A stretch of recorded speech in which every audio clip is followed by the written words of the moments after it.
And we are live. Welcome to Olivia's Stories, ladies and gentlemen. Hi, Redditors. I'm new on this app, but I never expected my first Reddit experience to be me sharing a story that has damaged my life in so many ways. I had an affair with my husband's childhood friend, and now I'm facing the consequences of my actions. I got my karma, and it slaps harder than anything I can describe. I've always heard that karma is a bitch. Well, now I'm beginning to understand what that saying really meant. I decided to sow more than I could reap, and now I'm reaping a whole lot of miserable deeds. Cheating is one thing, but cheating with someone's close friend is another level of wrong. And here I am, in this position, with this disgusting shame I have brought upon myself. Temptation is something that not even the strongest of hearts can resist.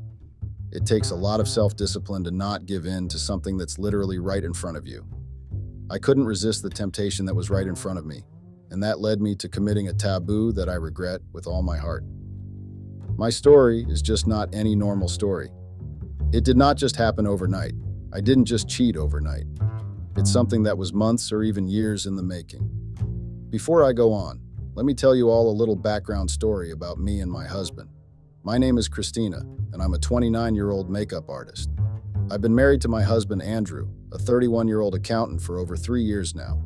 I met Andrew when his sister booked me for a makeup session. She came to New York to visit Andrew for some time before going on. Her birthday was in the same week, so she decided to book a makeup artist for her birthday shoot. I was recommended to her, and that's how I got the gig. Andrew was not in the house all day, but only got back when I was already done with the makeup. He greeted me casually before going upstairs. I was really shy when I saw him because Andrew is very attractive. Before I continue the story, let it be known that I also met Andrew's childhood friend when I came to do his sister's makeup. But that story is coming up ahead. I'm the type of woman that likes men who do not flaunt their interest for me openly. I like men that act like they are uninterested. Yes, Redditors, I know that sounds extremely weird, but it's true. That's the kind of person I am. That day, when I noticed how casual Andrew was when he greeted me, I took a liking to him. He looked extremely tired and went into his room immediately. His sister is quite a jovial person, and she was the one who told me how hard her brother works. She told me he gets back from work late sometimes and ends up tired. But on that particular day, Andrew got back home at 5 p.m., and that's when I was able to see him. I was already done with the makeup, and the photographer was already at the house so he could take the pictures. I did not have any business there again and was about to leave, but when I saw Andrew, I knew I was done for. Yes, I liked him the very first moment I saw him. I don't mean love at first sight, lol. It was more like a silly attraction that came at the spur of the moment. Even now that I think about it, I can't deny the fact that my husband is really attractive. I'm not surprised that I got attracted to him on the very first day I saw him. So, my fellow Redditors, that attraction led me into making a very stupid decision. I asked his sister if I could stay behind just to see how the pictures came out and to help her retouch the makeup when necessary. Yes, I was that desperate to get Andrew's attention. The surprising thing is that Andrew literally took forever to come out that day. The photographer was almost done with the pictures before I spotted Andrew coming out of the house. Imagine waiting hours just to see someone, and when they're finally there, standing right before you, your sense of reasoning disappears. I could not even walk towards him and start a conversation. It was his sister who took it upon herself to ask me if I fancied her brother. I tried to talk my way out of it, but eventually, I gave in and decided to tell her the truth.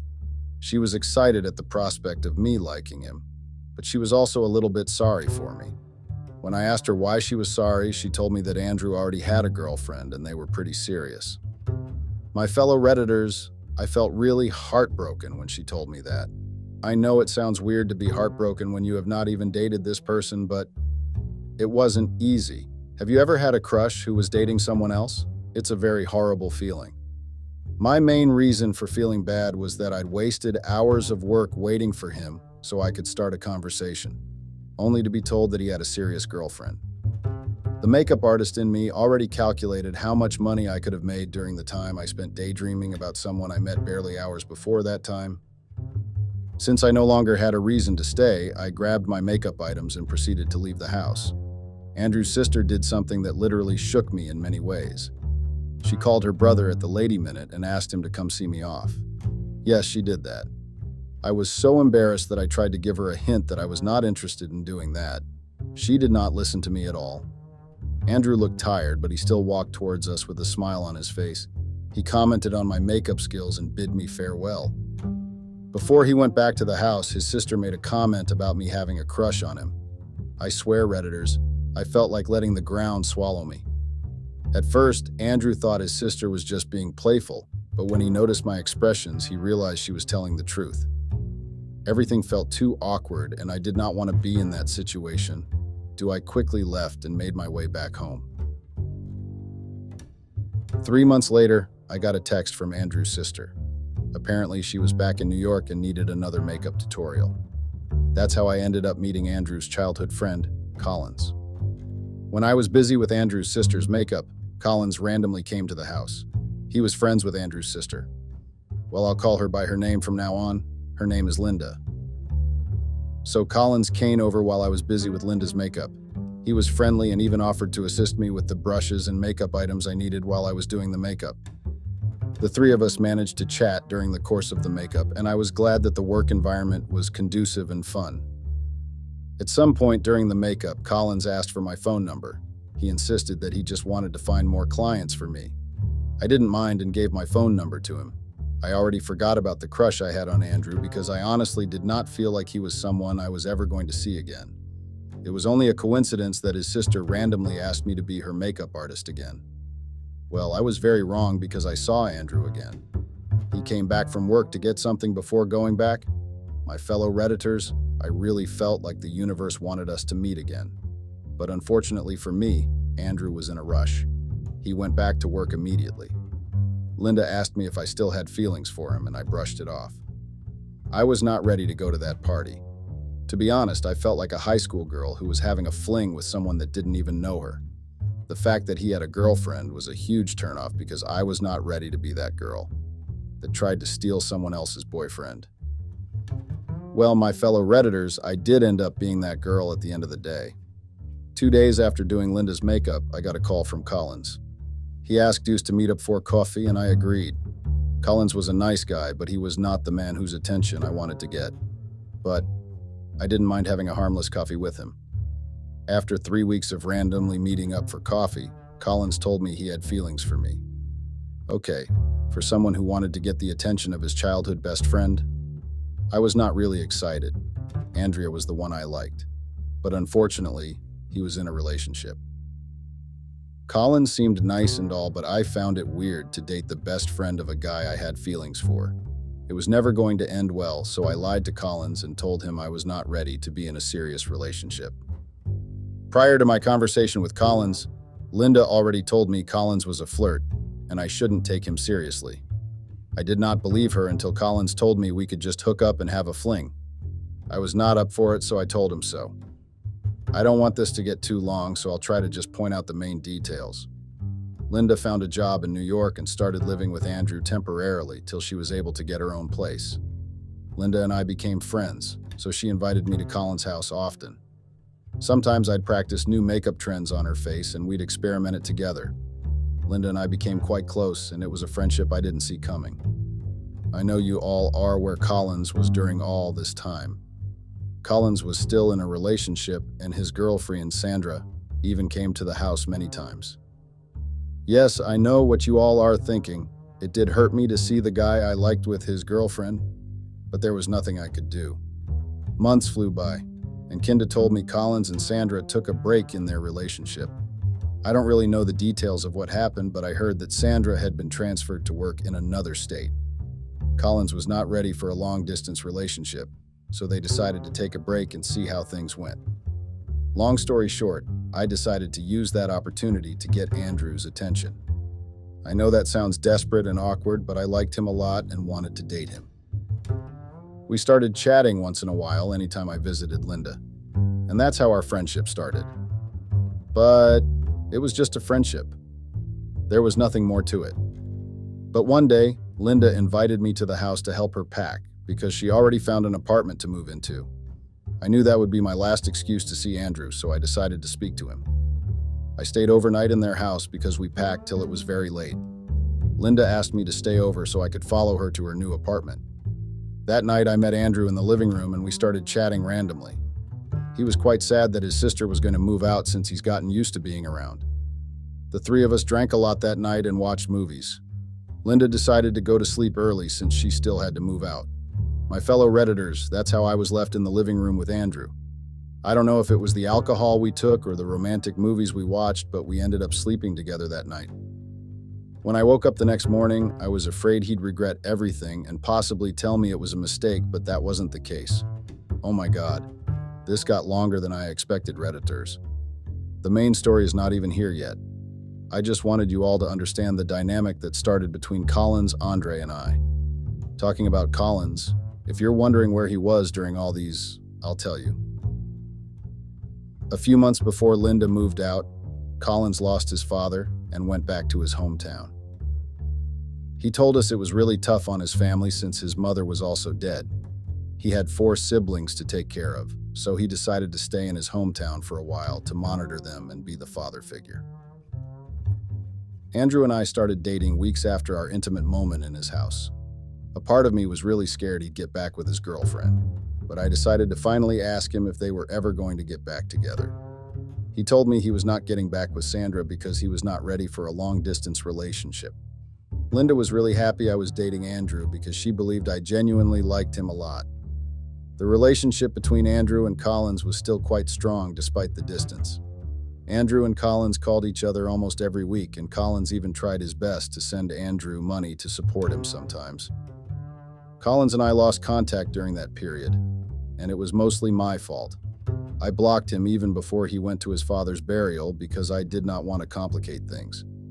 He'd approached me many times and I always said no. I did not want to keep hurting him, so I decided to cut all communication with him. Collins was not aware that Andrew and I were in a relationship at all. Maybe Andrew did not feel the need to tell him since he was not aware of Collins's feelings for me. Andrea was never really home when Collins used to flirt with me, so he was oblivious to our dynamic. I also took Linda's words seriously and did not take Collins seriously because I believed he was just a flirt. Andrew and I dated for 2 more years before he proposed to me. I said yes instantly, and that's how we got married. I'm going to say this with all my heart. I love my husband very much. My fellow Redditors, I love Andrew with all my heart. Even from the first day I saw him, I knew that I had strong feelings for that man. Getting married to him was the happiest moment of my whole life. Even my family believed that there was no better match for me. His family was very welcoming and they made me feel at home. A few weeks before the wedding, Andrew told Collins he was getting married to the girl he's been dating for over 3 years. Collins knew Andrew was in a relationship, but he did not know it was me. Maybe Andrew did not mention my name, or maybe Collins just decided not to think about it. I don't know which one it is, because when Collins came back to New York for the wedding 2 weeks early, he was shocked to see that I was the one getting married to Andrew. Collins pulled me to the side and poured out his heart. He accused me of trying to use his childhood best friend to make him jealous. Yes, he said that. I had to make it clear to Collins that I'd always liked Andrew from the very first day I saw him. I had to make him understand that even if Andrew was not his best friend, I'd still have dated him. Collins did not seem to get my explanation at all. He looked like he could snap my neck in half. My fellow Redditors, that really made me scared. I did not want Collins to end up ruining my relationship with Andrew, so I decided to go tell Linda what had transpired. She called Collins and explained everything to him.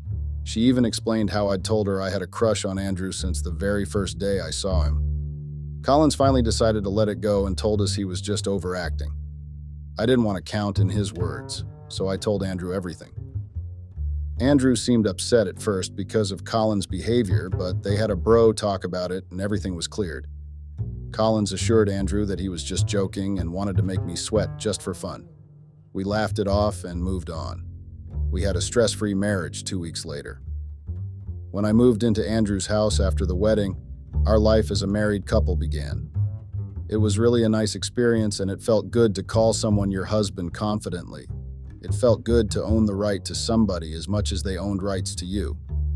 I fell in love with the way he treated me and the way our marriage had mutual respect for each other. I continued my job as a makeup artist, and I was really busy. Andrew was also busy with work, but we'd find time once in a while to go on dates and go on trips. Everything was literally perfect, and I did not think that there'd ever be a reason for me to come to Reddit and write about how my marriage has taken a drastic turn because of me. Yes, me. There's no one more responsible than me. Sure, other people played a part in it, but the ball was always in my court. I'm the one who really had the final say to decide if I wanted to fall for the temptation that brought itself. I got carried away, and now I've broken everything Andrew and I worked hard to build. I cheated. I cheated on my husband. I never thought I'd ever cheat on him. I never thought things would get to this point, and now I regret everything that let get in the way of me and my husband. If you're guessing that Collins had a hand in it, you're right. I bet you never guessed that Sandra, his ex-girlfriend, would have a hand in it too, right? Well, Sandra is also very much involved in this whole fiasco. As much as everyone has a hand in it, I'm the one to blame. Does Andrew have a hand in it? I don't really know. But he's not entirely innocent. One day I got the shock of my life when Linda invited me to her apartment urgently. Many times before then, Linda had always invited me to come to her apartment for one or two things. Our friendship was still the same, and we never let anything water it down. So, on this fateful day, Linda said I had to come urgently. Andrew was at work, so I dressed up and went to her place. Linda was practically pacing around the room when I came. I was really surprised to see her acting that way, so I asked her what the problem was. My fellow Redditors Linda told me that an unexpected guest was back in New York. That unexpected guest is Sandra. In any normal relationship, your husband's ex-girlfriend shouldn't bother you that much. But in my case, it bothered me a lot. The fact that Sandra and Andrew were in a very serious relationship and only broke up because of work was enough reason to make me worried.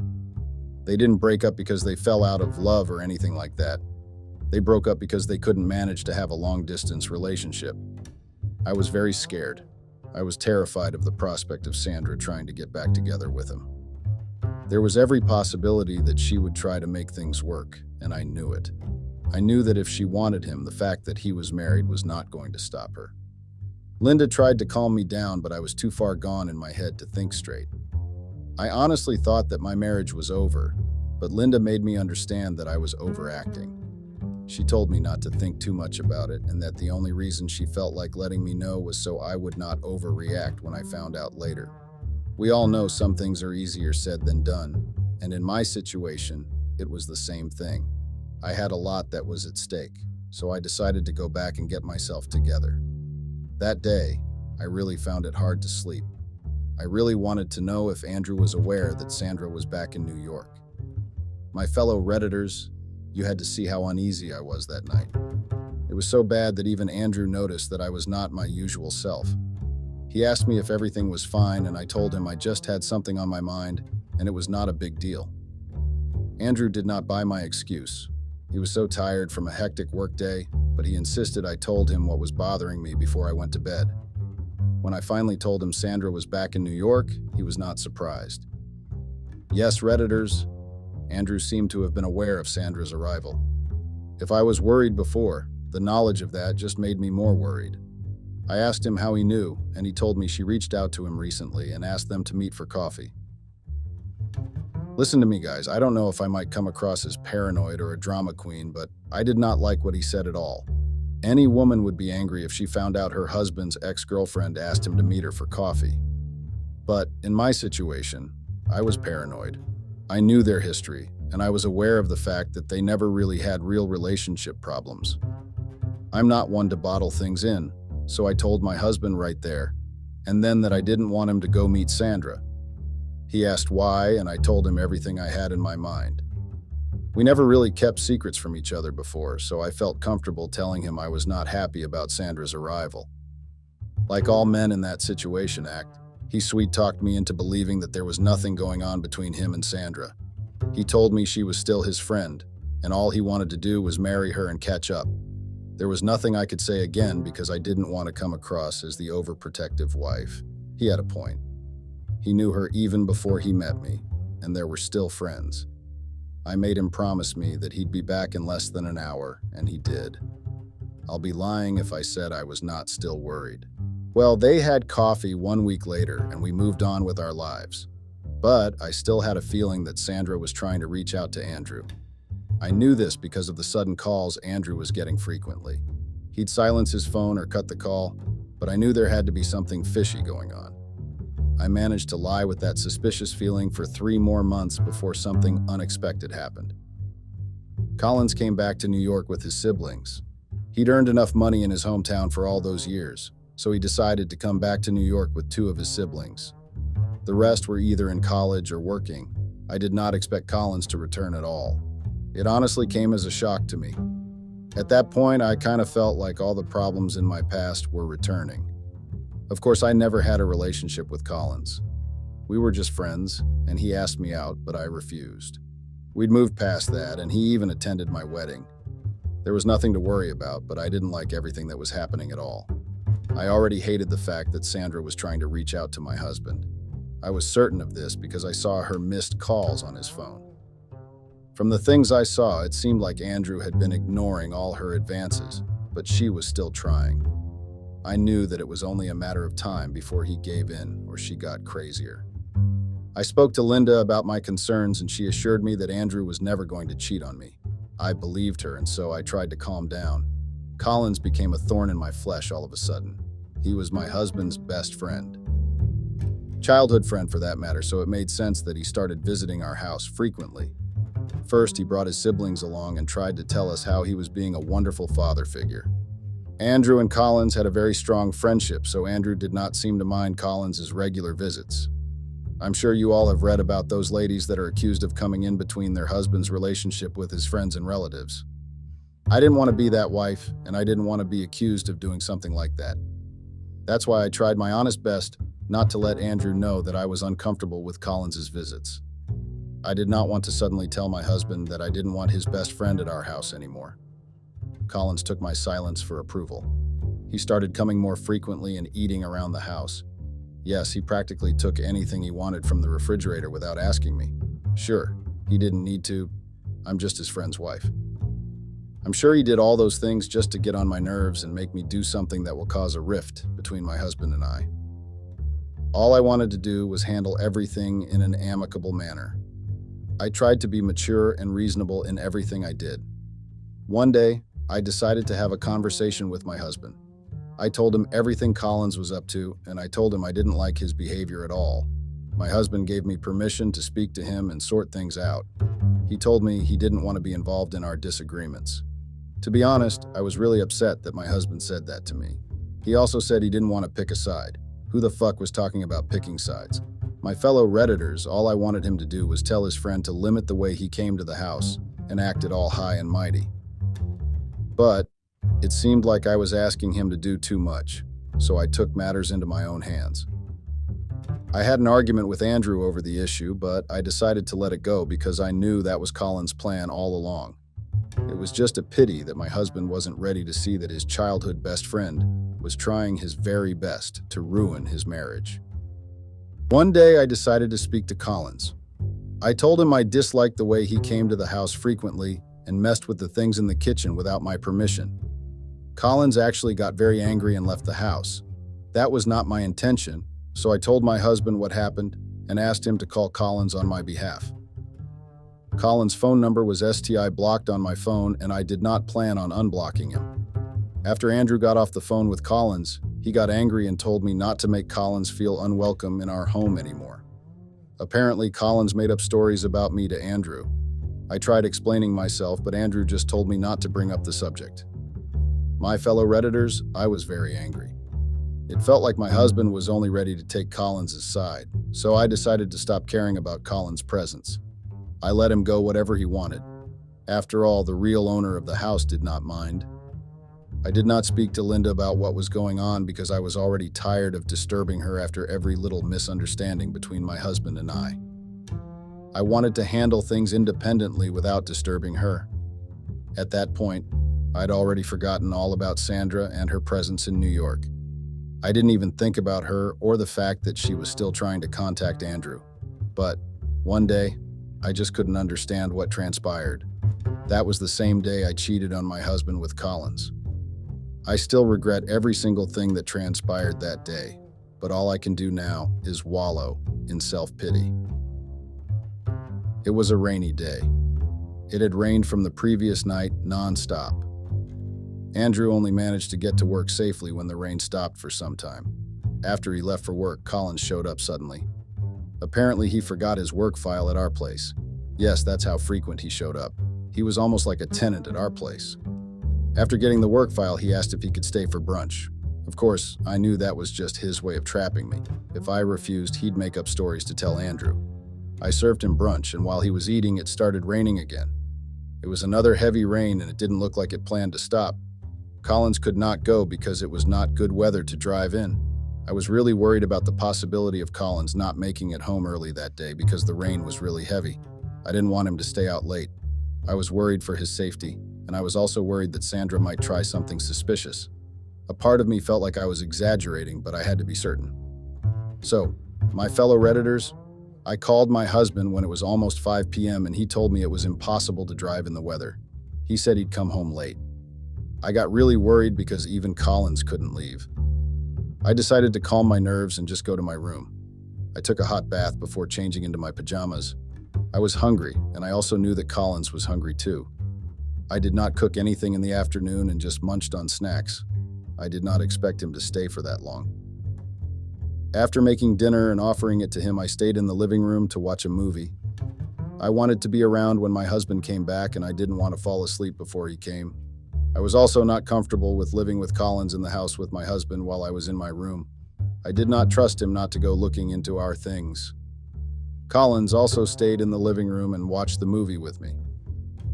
It was quiet at first, and we did not attempt to start any conversation. But after some time, Collins started asking me about my makeup business. That's where the conversion began, my fellow Redditors. We spoke about life and random things.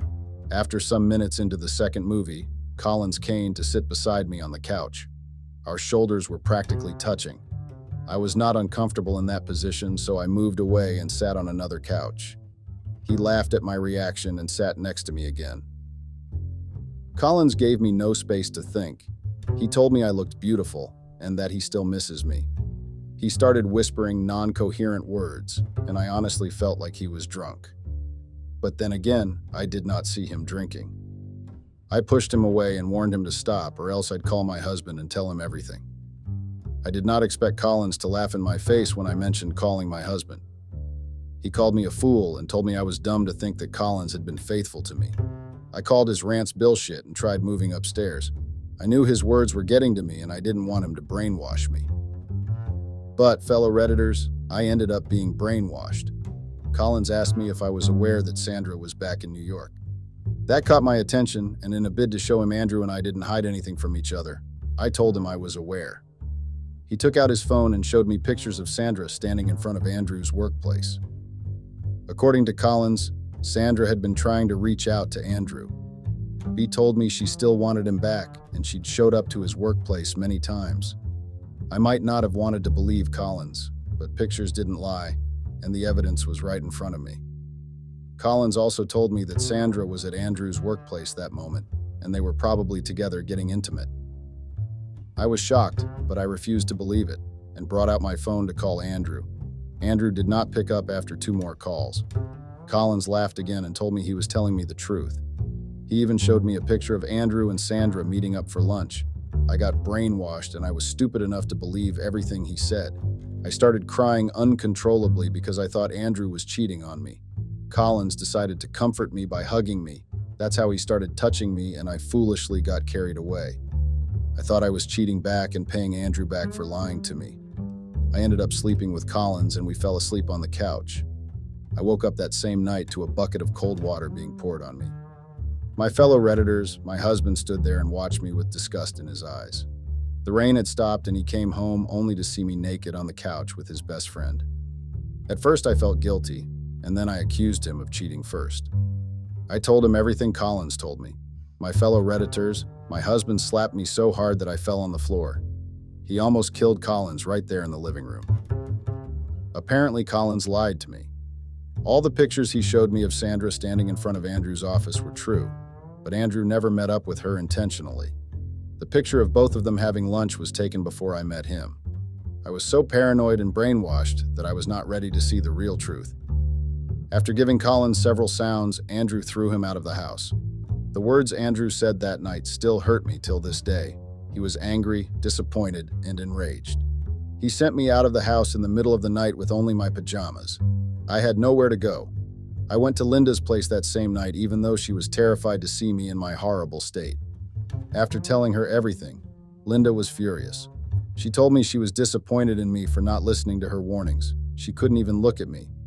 She only allowed me to stay at her place for 2 days before sending me out. According to her, she could not go against her brother for me. Only my parents took me in, even though they still look at me with disappointment in their eyes. I lived miserably for 2 months. I tried reaching out to Andrew and visiting him, but he warned the gatekeeper never to let me in, and he blocked my number. Just last month, I heard from my friend that Andrew and Sandra are now back together. I almost ended my life when I heard the news. I've lost everything and I'm the only one to blame. Not even Linda wants to listen to me. Andrew sent me the divorce papers 2 weeks ago and I'm still yet to sign it. I plan on signing it soon because all hope is lost. I no longer have a marriage and I've lost my good friend. I betrayed my husband by sleeping with his childhood friend. Even though I was made to believe he cheated, 2 wrongs don't make a right, and I should have never cheated back as a way of revenge. At the end of the day, he didn't really cheat. It was all a trap. Maybe I was meant to learn my lesson the hard way. I'm to blame for everything. I regret cheating in my husband. I ruined everything with my own hands. Thank you for reading my story, Reddit. At least I got a little bit of closure. Till next time. Hopefully I have something to celebrate. Though, I highly doubt it. You can take the person out of their past selves, but you cannot take the past self out of them. I'm sure you are wondering what I'm talking about. Well, what I am saying is that you can try and change the person, because you see a bright future with them or in them, but if that person is not used to the change, it is impossible to expect them to do as you have expected. I was once in that position where I saw this lovely lady, even though she was not perfect and not doing well in life generally. But I saw a future with her.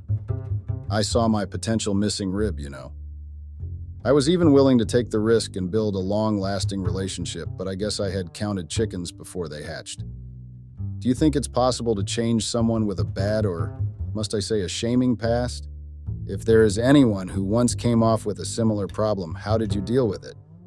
Let me get on with what I got myself into thinking I was a good Samaritan and a good husband who just wanted to make his wife's life perfect and help her make new memories so she can leave the past where it belongs. But they say once it gets along with your blood, it's hard moving on from it. I am 38, am naturally a down-to-earth and quiet kind of guy, which may be the reason why all my relationships don't last for too long. Most ladies would say a guy like me is too soft. But my advice would be, never take for granted a quiet and reserved guy, because once they have had enough, they explode, and when they do that, you won't like the outcome. Quiet guys are more dangerous than loud ones. Anyway, I met this lady at one of the nightclubs in my hometown in Newcastle. I had gone there to clear my head after the presentation I had done to get sponsors for the business I wanted to start in the farming industry. It had been a very stressful day, so I needed 1 or 2 cold beers to quench the thirst and try not to stress about the presentation. So I saw this lady. She looked really stressed and intoxicated. She was so beautiful. Even a child would see what she was going through the most. So I asked the bartender if he knew the lady, and he told me that he didn't. All he knew was that the lady came to the club when they opened, and she had never gone anywhere since then. I wondered what she was going through that would make her go to the club at 12 p.m. till late. I took it upon myself to go to her table. I thought maybe she needed someone to talk to. I mean, everyone needs someone to vent to when they are going through something, right? And it gets much better if you vent to a stranger because you know that a stranger would never share your issues or laugh at your issue. So I wanted to be one of those good listeners who don't go to a lady to take advantage of her mystery. She was gorgeous and everything, yes, but she didn't need someone who would try their luck on her. Then she ended up making wrong decisions because she acted with emotions. So when I got to her table, my mouth got dry. I got suddenly scared to speak to her. but I had assured myself that I was just going to ask if she was okay. Then I would leave her alone. I greeted her. She looked wasted, so I joined her on her table. She gave me a hard time thinking I was rizzing her. I had to assure her that I only wanted to check if she was doing okay. She then spoke a lot of things I didn't even catch because she was too intoxicated. I stayed with her as she was busy talking. Her words were slurring. I couldn't understand most of the things she had said. Later on, it was time for me to go back home since I had only come to the club for a few drinks, but I didn't want to leave her alone. Some people with no conscience would take advantage of her. So I took her to my small car that I had inherited from my late father. The moment she got on a passenger seat, she just dozed off. It concerned me that such a respectful and beautiful woman would go through something bad or heartbreaking to a point that she would rather find solace in booze. I took her to my room. Well, at home, I had a 2-room house outside the big house. So I took her to my room and left her in my bed. I didn't want to be seen as a pervert, so I went to the big house and disturbed my grandmother from her sleep, which confused her because she had never seen me sleeping inside the big house. I had moved out of the house when I turned 16 years. I told her that I wanted food, but I know she didn't believe me because she came with the blanket and went back to bed. The next day, I went to my room to check on the stranger, and I found her looking stressed and shaken. Maybe she thought she had been abducted, but I would never do something like that. I tried explaining to her what had happened the previous night, but she kept panicking, so I made her water with sugar to calm her nerves down. After a while, she calmed down and she told me that she wanted to go back home, meaning I had to take her back to the nightclub so she could get her car. Mind you, that time I had to go to work, but I didn't mind, so I took her. She asked for my name and numbers and told me that she wanted to thank me for the gentle gesture when she gets free. I didn't mind. In my mind, I told myself that maybe she just wanted to say thank you. Only then we would never see each other again. Since that fateful night and morning, I couldn't stop thinking about her. She really looked like someone who was going through the most, and I wanted to be there for her. I wanted her to feel safe and resort to nightclubs whenever she faces difficulties. You know when you think a lot about someone that you end up dreaming about them? Well, that was me. I think I was in love. I fell in love at first sight. Or was I fooling myself? She really looked like someone who had the whole world on her shoulders. A week later, I received a call from the lady. Well, I'm calling her Lady because I didn't even get her name the other day. So I received a call from her and asked to take me out as a token of appreciation for what I had done the other night. I would never say no to freebies, so I told her that I would be free during the weekend, then we agreed to meet at some restaurant. The weekend came, I was super nervous. I didn't know why because the lady didn't say it was a date, but still I was nervous. Maybe I was nervous because I would get a chance to look and talk to her sober self. Not the drunk lady from the other night, and the one I dropped at the club in the morning who was going through a hangover. So when I got into the restaurant, she had already ordered our drinks. Not that I minded, but I don't trust already ordered drinks. What if she had spiked my drink? But that was delusional of me, right? Okay, so the date, or must I say the token of appreciation date, went well. She told me that she was going a lot, and that's why she was intoxicated. I had already seen that. I just wanted to know what she was going through. My heart was longing for her, you know. I wanted to be by her side. I couldn't understand what was happening to me because I had never felt like that. Not after what my ex-wife had done to me in our relationship. The lady told me that her name was Elizabeth, but she grew up being called Betty, 37. We started communicating a lot. She was a very free-spirited person, but she liked flashy life. Time passed as we were getting closer to each other every day. I had invited her to meet my grandma because I was sure that she would have loved to meet someone in my life. We were not dating that time, but I had already pictured my future with her. The meeting went well. My grandma kept asking if she had known her from somewhere. Obviously, there are people who look alike or have resemblance to other people, but that doesn't mean it would be them or their relative, right? Only if I had known that my grandma knew something. I respect love. It makes you ignore important signs and warnings. The more we got closer, the more she loosened up and was free to talk about anything. So one day she poured it out to me. I was happy that she had finally decided to open up. As she was explaining what she was going through the night I first saw her, I caught something. And that thing was that she had lost her husband a year ago, so when that happened, she lost herself to a point that she found solace in booze. Time passed and she started sleeping with younger guys because she was feeling lonely, and those young guys made her feel young and alive. I know I should have taken that as a warning and ran for my life, but my heart wanted what it wanted, and it was her. I didn't want to judge her, because what we sometimes go through or have been through do not define who we are and where we are heading.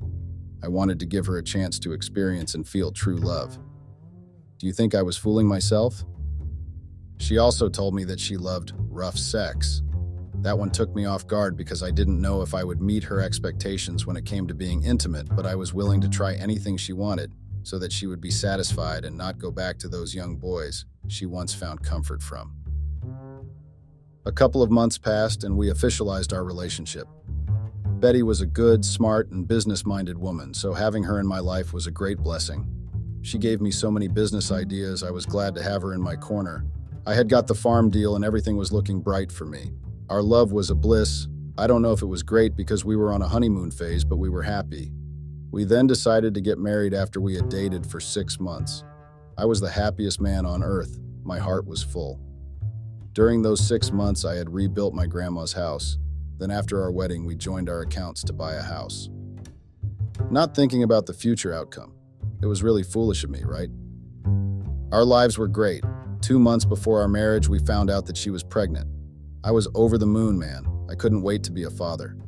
Betty made me happy. She respected me as her husband. She was not the person she once told me she was.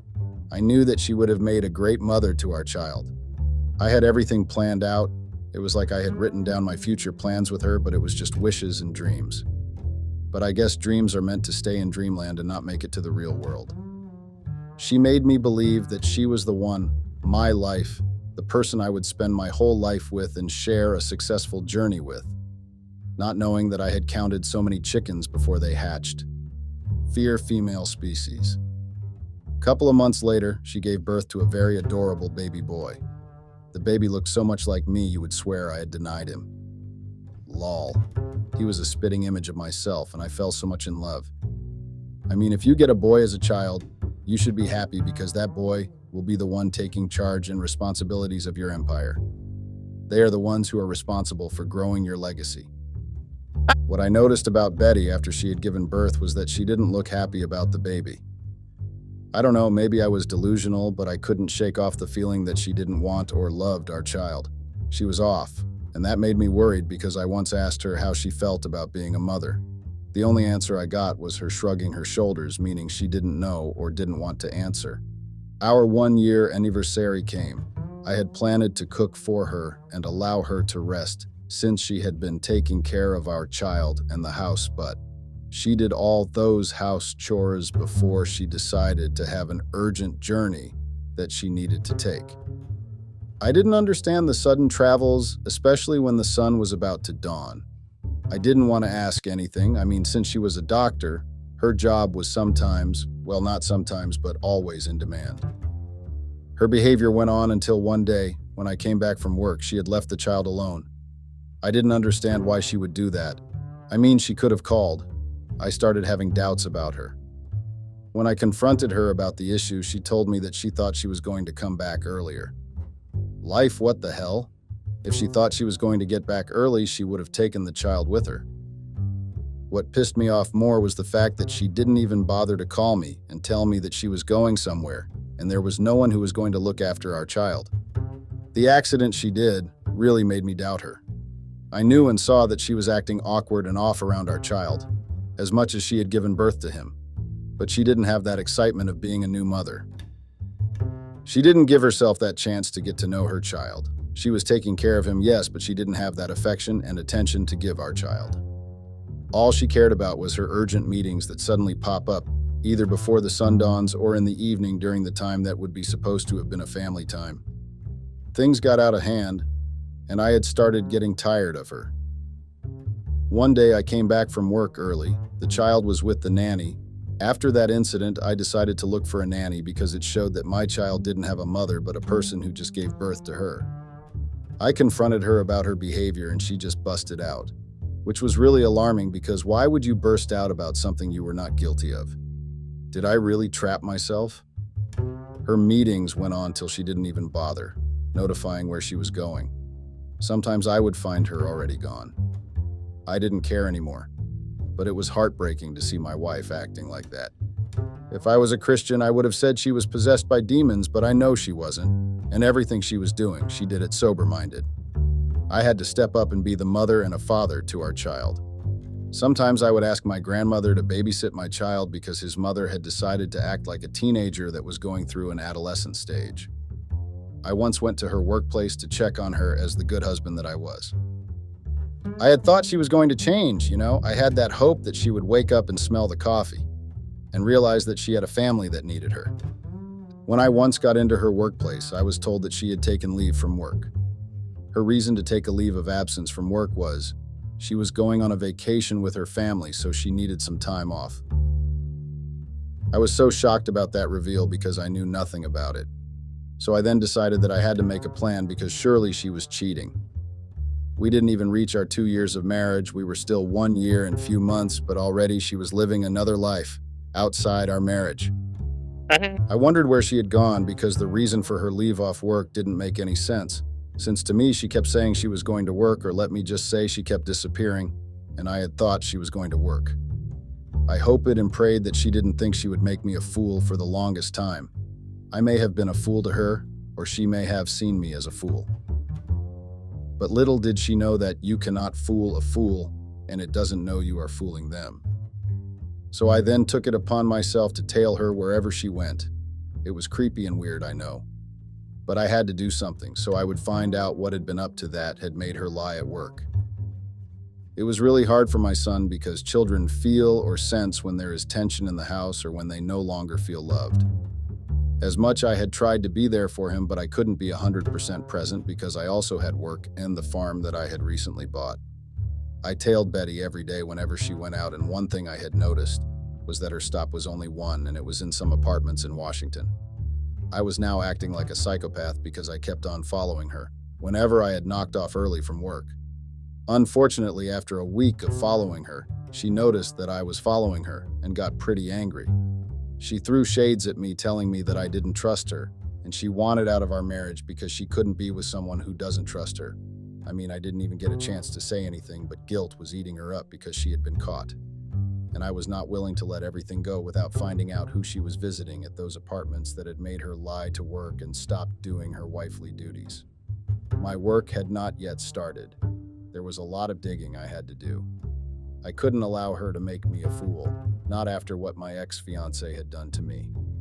I know back then I was still naive, and she got someone better than me, but it pissed me off that she had to wait till I proposed to her for her to cheat on me. That was the time I had vowed to myself to never ever allow another woman to make a fool out of me just because I knew how to express my love to them. Then they saw someone who they could take for a ride. My whole being craved for panel beating. Betty a little. Maybe she would regain her memory and remember that she had a family that needed her once she woke up on a deathbed. What she did showed that she had no respect for me and our marriage because I knew very well that she does not have any relatives who live in those Washington apartments. So one day she came home from wherever she was and told me that she was moving out and she wanted a divorce. Such a nerve she had. She really thought she was going to show me love and made me used to it. Then she would just up and leave just because she wanted her freedom. I told her that she would get a divorce over my dead body because she can't be toying with my heart like how she did. And when she felt like she had had enough, she would up and leave. I wanted to destroy her before she even brought the divorce papers, but first I had to find out who she was seeing because whoever it is that she was dating was the reason why Betty acted like she did and even thought of divorce. A week passed after she had told me that she wanted a divorce, and I obviously declined. So I bugged her phone to monitor wherever she was going. And doing that process, I found out that she was spending more time in that apartment. So I decided that I would bust her so I can get enough evidence that she was really cheating. I also wanted to find out who she was cheating with that had made forget that she was a mother before anything.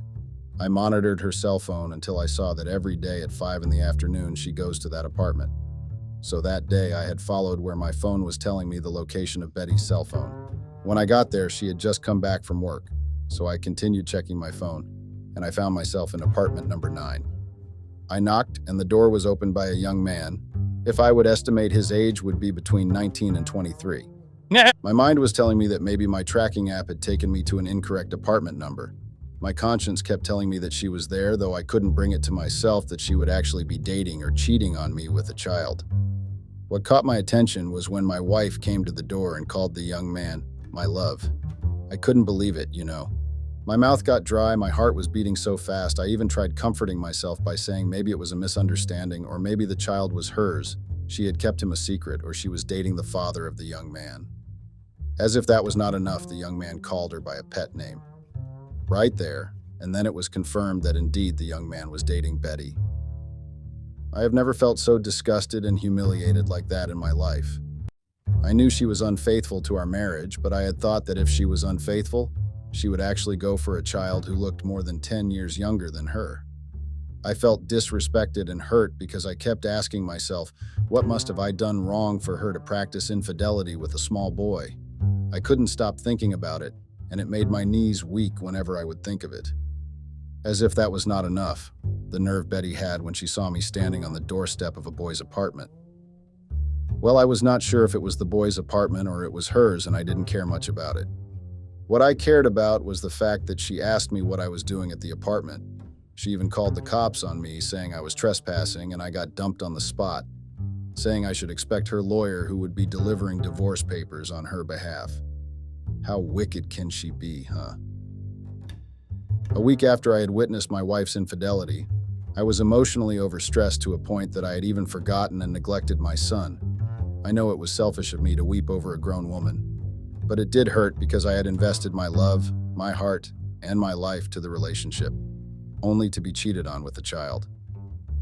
Betty didn't respect me as a man who saved her from her miserable self. I knew she once had flings with young boys after she had lost her husband, but I had thought that she was going through a moment of weakness and loneliness, and she used young boys as part of her grieving process, not knowing that it somehow became a habit to her. I remember when she told me that she loved rough and commanding intimacy, but I thought I had tried my best in that department. Or didn't I? I took my son to my grandmother's house during weekends, because during those days the nanny would not be coming in. I couldn't take care of my son while I was going through an emotional detachment. My comfort was alcohol for that period and burying myself to work to keep myself and mind occupied. I wanted to avenge myself for playing with my feelings like that. I couldn't allow her to just move on, date a young guy, and dump me like a piece of used tea bag. I had vowed to myself that I would make sure she suffers, not because I was a bitter husband who didn't take the breakup well, as most people would say. But let's remember the heart was hurting, so in order for it to heal, I had to avenge it. A mind can forget what had been done to it, but never think the heart will also forget. It will always be hungry for vengeance. A week later, I received a call from Betty's lawyer asking for a meeting with me. So I asked her to come through to my workplace because there was no way I was going to go to her office. I was not ready to sign the divorce papers, not because I didn't want to let go of her or I was scared to lose something. No, I was not scared of anything. And the good thing in all of that was that we were not married in joint custody. So when I was ready to sign the papers, I would not lose anything. The only thing I wanted to do before I signed the divorce papers was to make her life miserable, to the point that she would miss her dead husband and regret the day she decided to find comfort in young boys. After the meeting with Betty's lawyer, I decided to pick myself up and be present to my son. I mean, I couldn't grow up thinking that his parents had abandoned him or hated him. Everything I did was for my son's best interest. I couldn't allow myself to burden my grandmother like that. She was already dealing with her old age, so bringing a child every weekend for her to babysit was too much. I fixed myself and spent most of my weekends at my grandmother's house with my son. I couldn't be happier, having to spend my time with the people I loved. Since it was only my grandmother and I, and an additional member who was my son in the family, was all I could have ever asked for. My grandmother was happy that I was fixing myself and spending more time with my son than with the bottle. One day I went to Betty's workplace to find out why she did what she did and why she chose to go back to the person she had worked hard to behind. I needed answers, though we were not going to get back together, but I needed some sort of closure so that I would be able to move on and live my life for myself and my son, along with my grandmother. I found her in her office, with her Ben 10. The kind of look she gave me when she saw me coming into her office was the look that would make a person that you do not want to see them or you hate them. I greeted them and asked to talk to Betty on the side, but she flatly refused. But her boy was kind enough to leave the room so we could be alone. She told me that she had nothing to say to me. I didn't understand her because if I could refresh my mind, I had never mistreated her or hurt her in any way.